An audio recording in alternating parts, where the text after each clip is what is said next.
All right, so we're setting up shop. The whole goal tonight is to promote the Double Everything premiere. We got flyers, we got the signage, but I'm also racing, so it works out perfect because we can set up the booth, we can pit out of here, and this is my first cyclocross race. I mean, the track looks incredible. I can't wait to try this bike. I've never ridden a drop bar bike with knobby tires, so it's gonna be a fun night.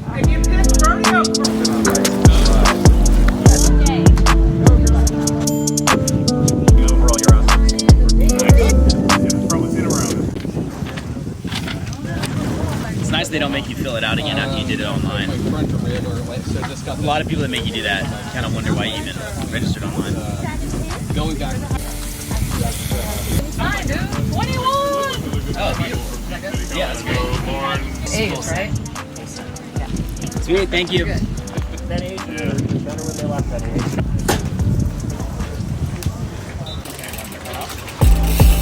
Now, everything. You showed me parts of that video of what you look like after your ever double. Crazy. More than 24 or less than 24? So I got 50 and 24, and then I don't see myself. Like, I want to work on this stuff, and too much of my life. Especially if you don't like to fries. Okay, we're gonna do a little test lap. First official cyclocross lap. We got the chest mount on. And did I say a chest lap or a test lap? I'm getting my words mixed up today. There's too much going on. But test lap with the chesty. We're doing it. You're coming on board with me. What's up, dude? You want to do a test lap? So I'm taking over with the commentary right now because this was my first ever cyclocross race course ride, I guess. And I've watched these tracks over the last couple of years, starting to follow the sport a little bit, and they always look so fun. And who you have on board with me is Jeremy Ferguson. I'm following him.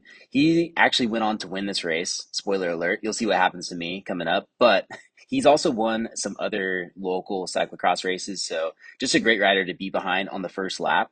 And this track itself had a huge variety of stuff. I mean, it seems like a lot of cyclocross races do, but you start out with this paved section. There's that quick little puncher climb on the sidewalk. We sort of go through the parking lot here, and my apologies for the camera turning. I think there's a setting on the GoPro that, I don't know, I don't really like when it does that. Instead of following your bars, it just kind of slowly drifts around. Anyways, it's like the horizon leveling. No, it's the, I don't know what it's called. Anyways, we're cruising up through pavement, through a parking lot, and into a park. And this is sort of a flat little section that it's funny. You can really gain time and throw down power on these sections, but you also realize it's almost your only time to relax a little bit or recover before dropping into some of the tech. So this whole section was a blast. And this was when I realized having a knobby front tire is a huge difference than even just running some gravel tires that are kind of like a sort of semi-slick profile, because you just dig into the bark, especially later on the grass. You dig into it so much. There's a lot of sharp corners. You're sort of on and off dirt, bark, and we were going into like loose gravel as we got a little bit lower in this track right here. But these are types of courses that I would have gone and set up a track like this on my hardtail way back in the day to practice dual slalom. You know, I grew up in the suburbs, so we didn't have access to a ton of trails or open woods. So you would literally go to parks like this and just set up cones or start making little ruts through trees. And that's what this reminded me of so much. And this whole section was cool. You'll see later in the race, this is where the DJ was. This is where the real party was.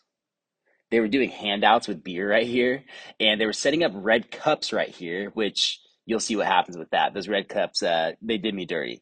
So you swerve around, you pop out into the open, and you're back on sort of this like flat little drag strip. And when the camera turns around here, you'll see it's just sort of flat for a while. And this is where obviously you can, stay behind someone and draft a little bit. You can recover, but I've also realized if you've got, the heart rate under control to some degree, I think putting down some power in here to gain some time would be a good idea. I know that in the upcoming race, this was an area where I took advantage of it to recover, and I got lucky in the draft behind some people. But in hindsight, I feel like I could have gone a little bit harder and either gained position or caught up to Jeremy, who, again, I said ended up winning the race. But You can see there's lights on the poles because by the time I raced, it was dark. And these were so trippy at night because there was no other light besides the light on the poles. And you're going past them so quickly. And there's also multiple lights going in different directions. So you can see the courses like crisscrossing, very common for cyclocross. But when that starts happening, it just like messes with your brain. It was a really, really wild feeling being in there. I've never really ridden something like that. A track that just goes back on itself. So as you can see, we ended up doing a few corners, turn around, do the traverse again, and then we go back into the rodeo. And this is where it got really weird with the taping. Before we jumped in there, you can see my buddy Scott Hooper. Me and him were battling it out for second and third. Super good rider. I've ridden with him on local race road rides, so it's cool to be out here with him also. So anyways, we go to this rodeo, and this is like a giant spiral that goes in toward the center, and then it does a turn in the opposite direction, and then it spirals all the way back out. And so that was my test lap. That's my commentary. Okay, first practice lap done. It was honestly a total maze.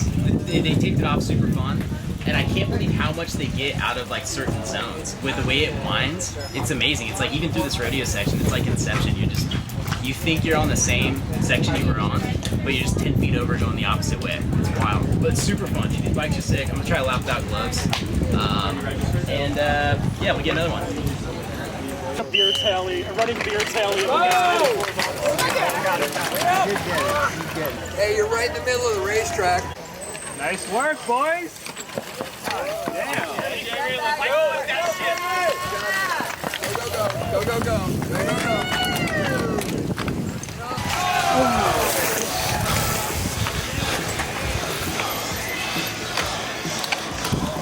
That was awkward.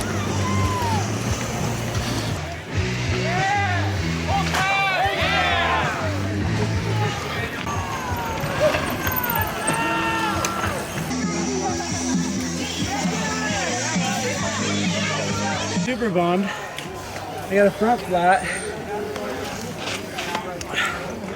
I was gonna try. Dang it, dude.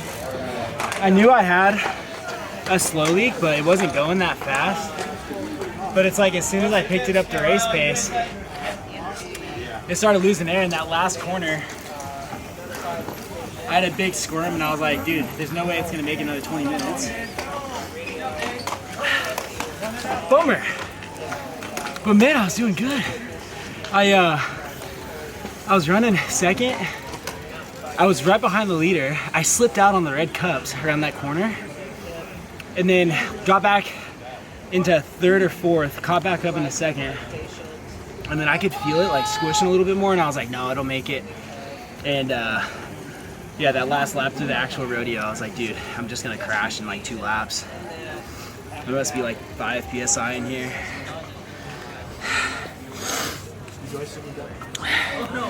Dude, I'm bummed, but that was so fun, and I'm actually so happy on how I did. Like, I felt like I was running really strong, and I actually got a good start. That was so fun. Like, I feel like I'm hooked. I just got to make sure I don't have a slow leak. That was so dumb. Oh well.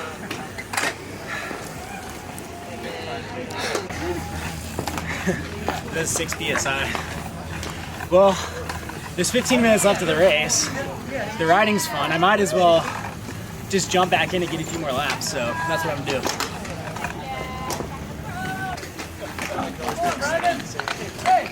Whatever. Alright, I'm gonna get a few more laps. I stopped and drank a couple beers right there, but honestly, yeah, Jeremy. Maybe I should jump in behind Jeremy. I don't know. Not racing is not as fun. Dang it, dude. All right, whatever.